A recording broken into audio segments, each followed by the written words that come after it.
What's up, everybody? Welcome back to another episode of the RissKyPowerhouse. We locked in. Got my boy Al'Lonzo Coleman. What's good, dog? Appreciate you pulling up on me. Now, man, getting it done, man. Like I've been telling y'all, man, we trying to do our best job. Expanding the horizons. Reaching more guys. That's putting in a lot of work. These dudes come up in the country, and a lot of media. A lot of following when they're here. When they go to the other side, they go overseas and they doing their thing. We kind of lose touch. Let's bring that touch back. So yeah, man, my man's from the foe. Hey, bro, just let them know, what you represent, who you are, where you from, all that good stuff.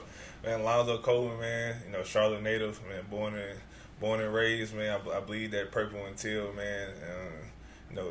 Been trying to put on for the city for the past few years. Started the Queen City Pro-Am 3 years ago. We entered our third year this summer, and anticipating a big year. Been playing professionally 10 years overseas. And just blessed to be traveling the world doing what I love, and just trying to get back to my community on top of that. For sure. And some people ask me, like, what's the ceiling of the RissKyPowerhouse? Where do you see this thing going? Whatever. And you got to set the standard for where you want to go when you start. You got to kind of set a good floor. And one day I see myself traveling the world, pretty much just having conversation. I love hoops, love ball. You feel me? And traveling the world. Providing your dreams. If you want to travel, if you want to do this and do that, make that your job. And that's pretty much the attitude I had, starting out. So when we rewind everything, coming up out here, what was your upbringing like? How did you end up at Vance? Did you choose Vance, or did you go there because of where you were in the city, or how did everything go? Starting the hoop. Right. I grew up in Hidden Valley. That's on the north side of Charlotte. It was a pretty rough neighborhood growing up at the point. But basketball steered me away from that neighborhood trouble. I love ball so much, so I just used to walk up the street, go to Sugar Creek Recreation Center, and just fell in love with the game. Vance was my home school, and the year before I actually got there, they had just won a state championship. So I was excited to go there because Vance was a fairly new school at the time, and just went there and just trying to make a name for myself. For sure. So you started hooping as a freshman? That's when you started? Nah, so my freshman year, I had hip surgery, so I ended up sitting out. But I started playing organized basketball when I was 5.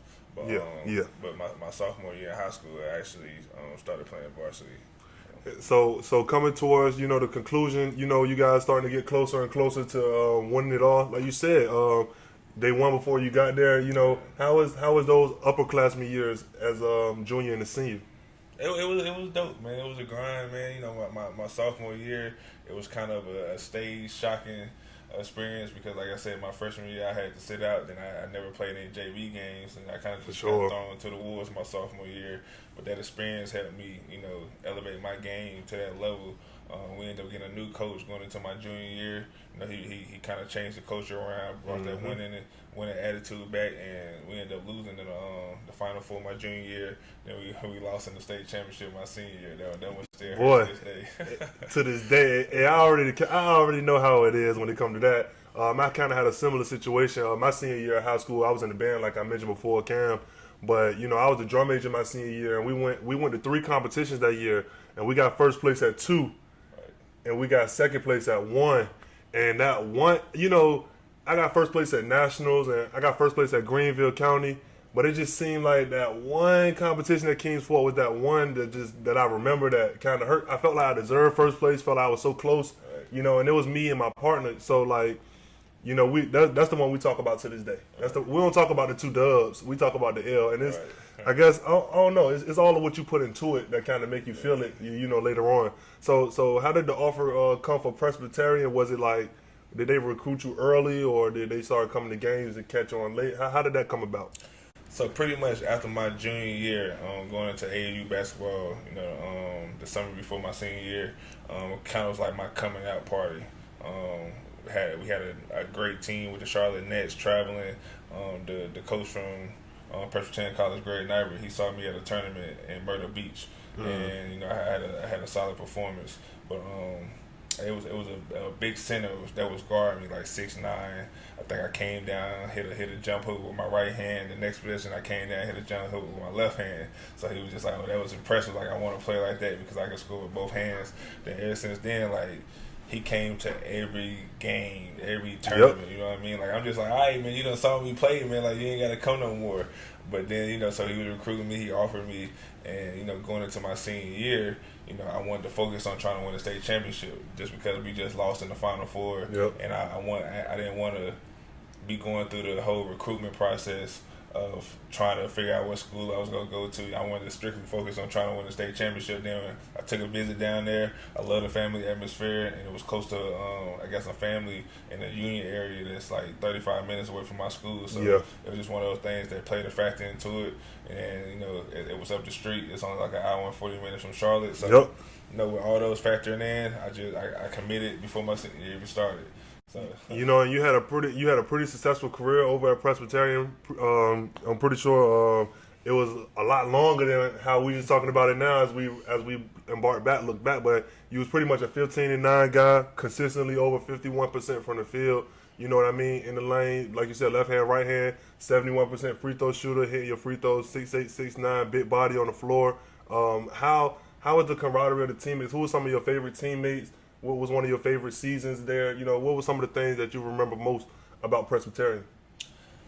Man, that was, those years was the time that, I grew as a young teenager to a young man, what I mean? So I remember all the experiences, man. It was just a grind. From my freshman year, playing big time schools, that was one of the main reasons why I signed there, playing the Dukes, playing the Clemsons, NC States. I had a great freshman year. Sophomore year, I had a great game against Duke opening year. Kind of got me on like the NBA radar, so I was getting some NBA attention at the time. Then I ended up redshirting my junior year, but going into my redshirt junior year, that's when the team really started clicking. We beat Wake Forest, we beat Auburn, almost beat K-State when they was ranked number 2 at their crib. And just grinding. So then my senior year, we ended up beating Cincinnati when they was ranked number 20 at their crib. That's big. So those were some big moments for us. So I just enjoyed that. But teammates, man, I love all my bros that I came through, man. I'm still close to a lot of them. Sure. Shout out to my mentor, my big bro, Coach Quinn Farrell. He actually the head coach at Presbyterian right now. He was an assistant coach when I was there, so that was one of the closest relationships I still got to this day. That's big, and you kind of foreshadowed a little bit, but your second year at Presbyterian, man, y'all excuse me while I check my notes. My man was 15.5 points, 8.5 boards, nearly 2 assists, a block a game, and 1.6 steals as a sophomore. So my man was doing everything on the floor, flying around defensively, in the passing lanes, guarding people one-on-one. You was kind of like used as a Swiss Army knife type of player, a Kirilenko type of guy, a Draymond type of guy, passing, rebounding, scoring, shooting jump shots in the lane. So what made you redshirt coming off of that year, and what was the foresight of why you decided to make that decision? Right, man. I always took pride in trying to do it all on the court, man. I get the comparison to Draymond a lot, but that sophomore year, I had a really special year. That freshman year, I got a lot of experience playing and just getting that time in on the court. So going into my sophomore year, I was like, I know what it is to play at this level. You know what I mean? So I just put in that work going into my sophomore year and we're just grinding. But I redshirted after that sophomore year because when I came in my freshman year, it was the school's first year going to Division I, and the NCAA rule is that you got to wait 4 years before you're eligible to make the NCAA tournament. Okay. So I actually came in with 5 other freshmen at the time, and the plan was for all of us to redshirt at some point through our career. So our redshirt senior year, we'll have a veteran squad and be able to make a special run at the NCAA and try to do something special, man. So my eyes was just locked in on trying to do something special, man. For sure. And try to that ultimate dream was trying to make it to the NCAA tournament. Team guy for sure, and that's a major move. And when you think individually, when you like you mentioned, you had a big game versus Duke, big game versus Cincinnati, Wake Forest, Auburn. You're on the NBA radar individually. You could think like, man, look, I know what we can do, but at the end of the day, like I can't pass up these opportunities that may pass me by. But as a guy that remove yourself from the situation and actually think bigger picture, that's a lot from, like you said, a kid growing into a man. That's a big decision. That lets you know all around team guy. Do everything on the floor, and then when you make decisions like that, that kind of validate exactly what you said. You met a lot of people, grew a lot of relationships, still mess with a lot of your teammates, the coach, and all of those things. So that's a major move. Senior year, my man pushed out a 28 PER. Over 3 win shares offensively, nearly 2 defensive in 30 games. So for all the numbers people, y'all know what my man was doing his senior year. Your senior year, you was an 18-point guy, nearly 10 rebounds. You was well over 9 rebounds that year, 2 assists, over a steal, over a block again, 50% from the field, 51% from the field actually. So his whole career, efficient on offense and putting in a lot of work on defense, and that's huge. So going into your draft process, did you have any interviews or any major workouts with NBA teams? So I actually had my first workout was with the Washington Wizards. Yeah. Then worked out with them. Had a good showing. I actually worked out with Thomas Robinson, who was drafted number 2 at the time with Washington. Then my second workout was with Atlanta Hawks, which was actually with Draymond Green and a couple other players. So I had that's what's up. with them. Yeah. So but that was my only 2. I was hurt that Charlotte Hornets didn't show me no love. But the Bobcats at the time. Bobcats facts, but it was coming out. It was kind of like the lockout year, so it was kind of like restricted workouts at the time, right at that time. And then the lockout, another thing about the lockout was, like you said, it was a lot of financial inconsistencies and what the projection of where the league was going. Right. So, bringing in new people, and even older people on the way out, it was kind of hard to make decisions for long-term assets on what you was going to do because they didn't know what the collective bargaining agreement was going to be. That's why players like Steph Curry signing the $44 million that next summer was big because he took a major cut because they knew what was going to happen for the collective bargaining agreement. You feel me? So, a lot of projection, a lot of things would have had to been like foreseen that nobody really knew in that summer. So, it's big, even getting workouts and even having an opportunity. You know what I mean? Just having an opportunity unless you was Kyrie. Kyrie, he played, 5 college games. My man got drafted 1. So if you want to do like that, it was and it was the same thing with the COVID season where it was a lot of people who was real good, but they just never got a chance to have the workouts to, raise their stock. But going overseas, my dog, you done played about you done played for more teams than I got hands and toes. You done played about 17 clubs? Yeah, 17 clubs. 17 in clubs. 10-year span. So my first question to you is what's the biggest difference between what you see professionally here and what it is when you play professionally overseas as an American? Right. The biggest difference, man, is just every league has different restrictions. I done played on leagues where you can only have 1 import on your team, 2 imports, 3, 4. So that's always a big difference because every country you got to depend on a lot of the national players. So growing up in America, growing up in style of playing, more of an individual style game and learning how to play a team game in Europe. They brought up to learn how to play a team game, not really individual game. So, you got to be able to play in the European style of basketball. Mm-hmm. So, playing, making that transition from, American style to European style is tough. You know what I mean? Because a lot of people can't play pick and roll, don't know when to cut, don't know how to play within the system. Because, how we brought up, we beat our mans, create a play, You either post up or face up. Exactly. One of the two. Exactly. So that's the biggest difference, man. But overall, man, it's just, you deal with the politics and the business side of it just like it is in America, but it's definitely a grind. Now, when we started to try to name these clubs, bro, I ain't even going to try to do it. But your second year as a professional, your first year, I'm not gonna try to name the clubs, bro. It's impossible, bro. I was in Argentina my first year. But your first year, I think you averaged 10 and 11 or 10 and 9, something like that. And you didn't play a lot of games. But your second year, you went to Iceland. Whatever the club name is out there. But you averaged 21 and 12, 21 and 12, 2 assists, a steal, 1.6 steals, and a block on 52%. Bro, you was roasting, bro, and you played 22 games. I'm thinking that's closer to a whole season because most of the seasons over there are about 31, 32 games, right? Right. So how was that season? I'm sure, you was the guy, 23 and 12. So how was that season where a team actually bring you in to be the guy? That's pretty much everywhere overseas. You know, most of the time, like I said, you got a limited amount of Americans, so that they bring you over there to be one of the main pieces, if not the main piece. In Iceland, I was the only American, so you know when they brought me over there, you know, you pretty much got to carry the team, and that was actually technically my third year out of college. My second year, I ended up having surgery and set out. But I was in South America my first year and a half, and that was my first year going to Europe. So it was just like I was trying to prove myself, you know what I mean? Yep. Establish myself in Iceland. I was coming off an injury, you know, being out of the game for so long. I was hungry, you know what I mean? And just, you know, coach put the ball in my hands. You know, I still was young and ready to work. So, what are some of the countries that you've been to, like just off the top of the head? Like, what are some of the more memorable?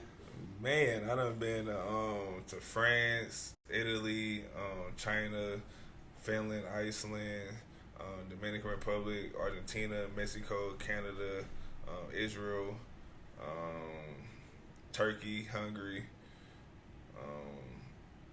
and Ecuador. I think I said Ecuador, but I think that covers it all for the most. Yeah, so you done pretty much broke the mold. You know, as American kids, we kind of groomed with the box mentality of you never really getting out of your neighborhood, never really getting out of your city. We're kind of all, you know, stuck where we are until you become an adult, and then you can venture out rather than having the lifestyle of seeing a lot of different things all the time. So was it like a culture shock? What was the most weirdest situation when you was like you was kind of there, but you was like, yo, this how they do it here?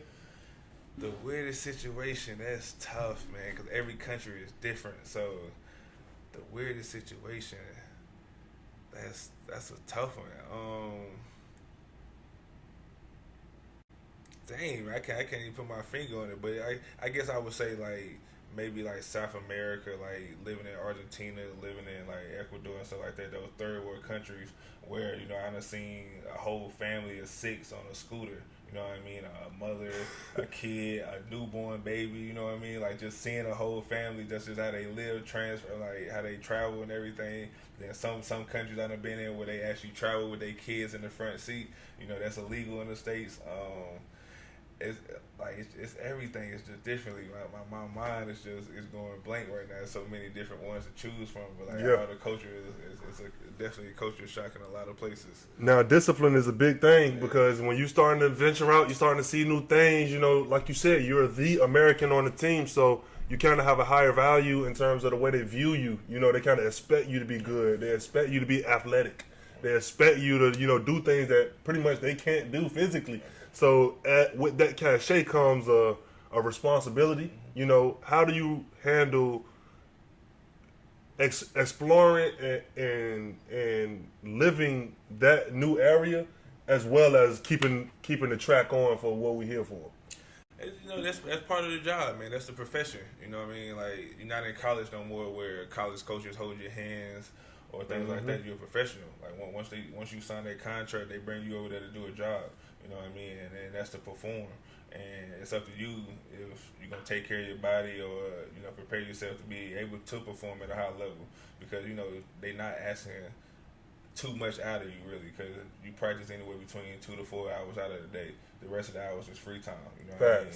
And being a grown person, you do what you want to do on your free time, but as long as you represent the club in a respectful way, you know what I mean? But other than that, you know, your eating diets, you know, your sleeping patterns, how you take care of your body and stuff like that, you have nobody to hold your hand. But if you don't get the job done, they're going to bring somebody else over to do it, you know what I mean? So that's where the self-discipline and stuff that you got to, you know, really incorporate in yourself, and that's part of being a professional.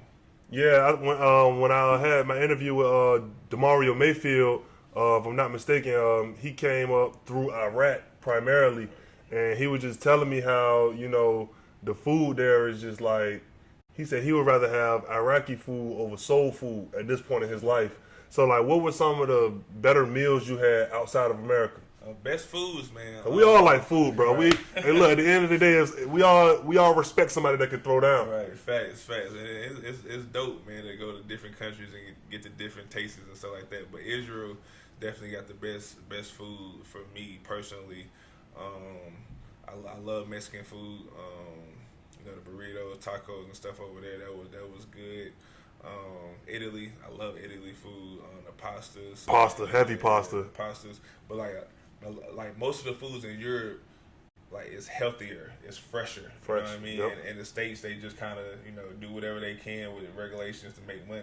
Overseas they got a lot of meat regulations. So like all the fast foods that you see overseas that you do here, like McDonald's, KFC, Burger King, it tastes much better in Europe because the meat regulations, like they not just giving you any type of meat. But like culturally wise, like Israel, Italy, and Mexico was probably my top 3 favorites food. For sure. For sure, bro, because that's another reason I want to travel the world. I just know, like, it's just different. Like, you grew up in New York, you grew up in all that smoke, factory, polluted air, and you just go from New York to South Carolina, you like, yo, like the air fresher, like, fresh tomatoes picked, and that's in the country. So I know when you go to places where they actually prioritize farming, prioritize a pasture, actually having, live animals at the crib, like, I know the food there is just like something stupid. But as we get out of your career, bro, Vance High School, Presbyterian College, 5 years spent there, 4 years playing, 17 pro clubs, my dog. At some point in time, individually, you got to make yourself an entity. Like you said, they bring you in and you're the import. They view you as the guy. So you got to use that likeness, use that name, use that foundation to build something that's going to outlast your lifetime. You feel me? So just explain how you came about the Queen City Pro-Am and what was the thought process when you was going into bringing guys together to create a product. For me, man, I kind of grew up. Charlotte had a Pro-Am when I was growing up called the Charlotte Pro-Am. Shout out to, Jeff McKinnon, the Anthony Morrows, the ones that had the Pro-Am going on when I was younger. And it was just, I always loved the Pro-Am, growing up. But as I got older and became, going to college and stuff like that, kind of fell off and it just kind of died off. So I was actually blessed with a teammate when I played in France. 7 years ago, he started his program out of Minneapolis. So I was just picking his brain. He would just give me all the blueprints and everything. So I was just jotting mental notes, putting my vision together and stuff like that. Then, talking to some of my peers that play ball overseas and stuff like that.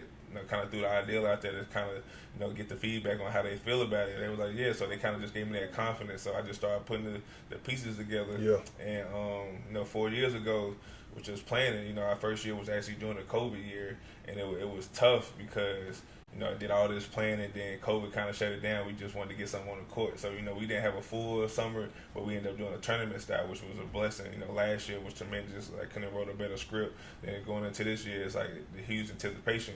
But, to think about the main reason why I wanted to bring the Pro-Am to Charlotte is because we got too much talent from Charlotte, too much talent that comes to Charlotte, and too much talent that comes through Charlotte, not for us to have a nationally known Pro-Am.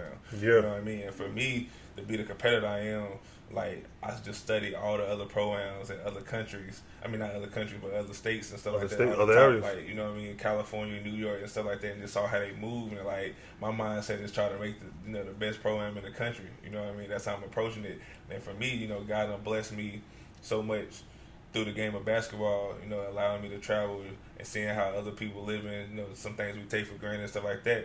And like I said, I grew up in Hidden Valley where my life could have been completely different. I could have been in statistics. So for me, nothing brings us together like sports. For sure. So for me, it's just like using the tool of basketball to get back to my community. Yeah. Our motto is, our city, our league, giving back together. So it's just one of those things that I wanted to create a platform for those kids that probably can't afford to go to a college game, can't afford to go to an NBA game. Yep. So when see a quality product. So when these pros, these college athletes, or even like retired local athletes that got whatever other jobs or made us stop playing basketball for whatever life reasons, we all come together this summer and just play in a dope family atmosphere and just get that energy. And for overseas players, we don't get to play in front of our friends and family. You know what I mean? Yeah. Just because, we're so far away. So this is an opportunity for us to play in front of our friends and family in the community and just be able to play for fun. You know what I mean? Because when you go overseas, it's a business. You know what I mean? Like, but when you come home to the summer, like players that you probably didn't hear about or seen them play in a few years, they come back and play in front of the Pro-Am, like, oh, that's such and such that went to this high school. Like, dang, he done got better. See those favorite players that you wanted to within the Pro-Am. So, it was just bringing it all together and, just doing it for the city, man. For sure. And that's major, man. That's you wrapped it all up in a bow tie for real. Because when I created the RissKyPowerhouse, I was thinking of ways. The first thing I did was, how can I get with other small businesses around that I came through high school with, that I came through middle school with, dudes that's doing their thing back where I'm from, Norfolk, Virginia.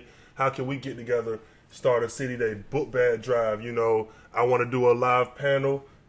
So things like that can make things come full circle. We provide a bounce house, we provide the cookout. My dad got the cooking company. We can get my dad to cater it. Boom. We got my boy, he got this apparel line. We got my boy that do this and that. We bring all of the different things together. Now we got 200, 300 people in the field.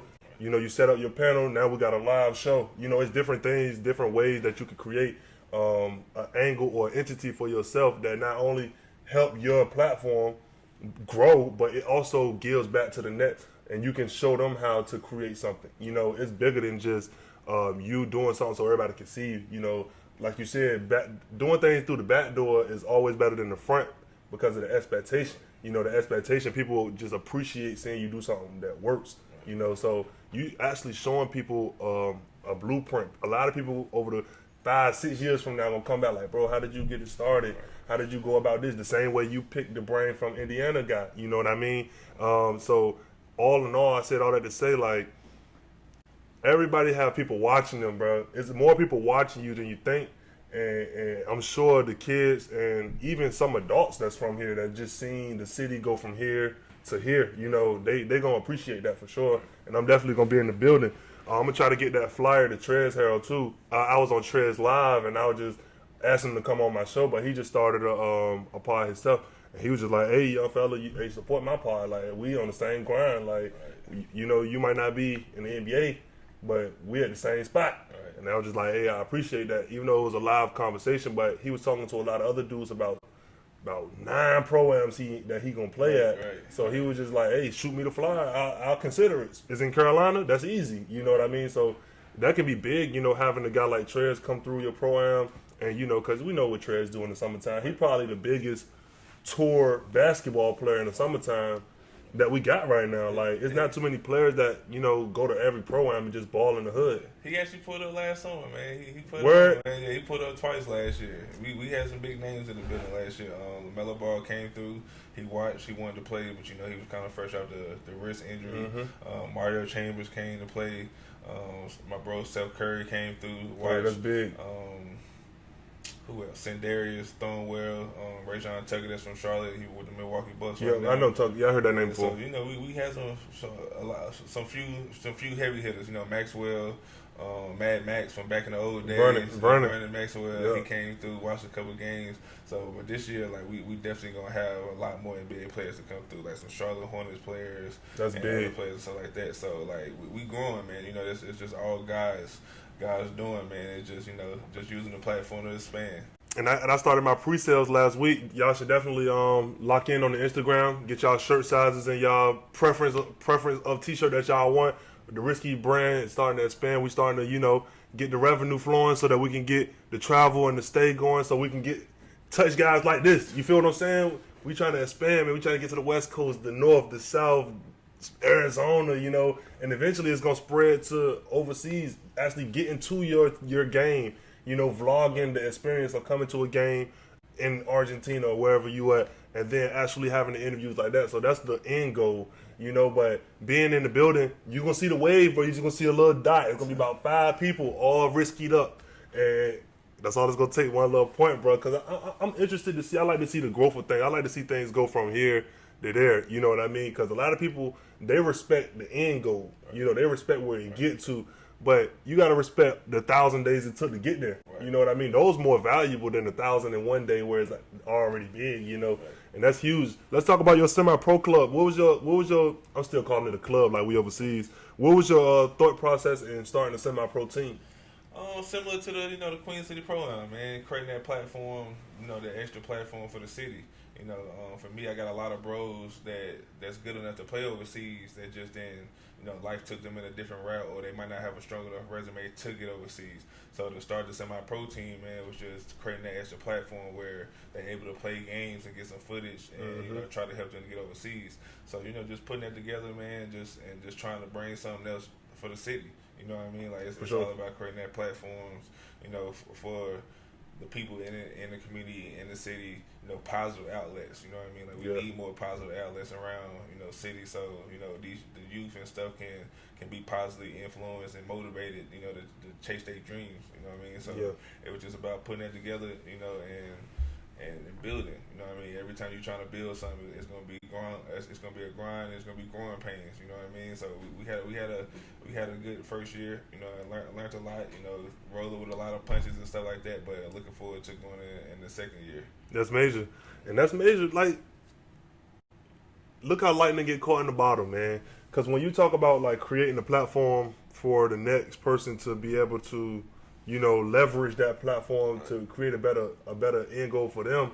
I went to school for business management with a minor in accounting. You know, media wasn't my thing. You know, I kind of taught myself how to do all of the recording and the microphone, all of this stuff. I laid that blueprint myself last year. But when you talk about the platform part of it, you know, I got a lot of friends who had the same idea as me, but for what they do, cooking, football, all of those things. And they was kind of like, you know, my platform kind of created a level of motivation to where they can say, oh, if Kendall can teach himself how to do it, I know Kendall, we've been hanging and chilling forever. Like, I could teach myself how to do it. And then I just bring them on the show. We just talk hoops. You know what I mean? I got a few episodes down in my first 20 episodes before I was talking to guys like yourself who actually hoop. I was just talking to homeboys practicing. You know what I mean? And then it got to this point where now I'm still practicing as we speak. You know, and I want to have more of a conversation. I don't want it to be an interview like I'm just questioning you, like just boom, boom, boom. I kind of want it to be a feel good, like, you know what I mean, just a conversation where we just kicking it and enjoying ourselves and creating that platform. You know, it helped guys like my little brother who's in high school right now. You know, right now my platform isn't to a point where nationally, you know, I can get a high school athlete and get them media attention.